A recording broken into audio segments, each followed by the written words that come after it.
ডিমা হাসাও জেলার সদর শহর হাফলংয়ের অন্তর্গত বড়রবি গ্রামে ভয়াবহ অগ্নিকাণ্ডে পুড়ে ছাই হয়ে গেল একটি বসতঘর। আগুনে ঘরের সমস্ত সামগ্রী সম্পূর্ণভাবে ধ্বংস হয়ে গেছে বলে জানা গেছে বৃহস্পতিবার রাতে বড়রবি গ্রামে হঠাৎ করেই ভয়াবহ অগ্নিকাণ্ডের ঘটনা ঘটে। আগুনে মুহূর্তের মধ্যে সম্পূর্ণভাবে পুড়ে যায় মেনেইলার রংখোলের বসতবাড়ি। এই অগ্নিকাণ্ডে ঘরের ভেতরে থাকা কোনো সামগ্রী উদ্ধার করা সম্ভব হয়নি, ফলে একেবারে নিঃস্ব হয়ে পড়েছে ক্ষতিগ্রস্ত পরিবারটি।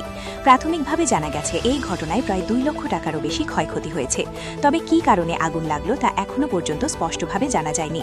ঘটনার পর এলাকায় চাঞ্চল্যের সৃষ্টি হয়েছে এবং বিষয়টি নিয়ে তদন্ত শুরু হয়েছে।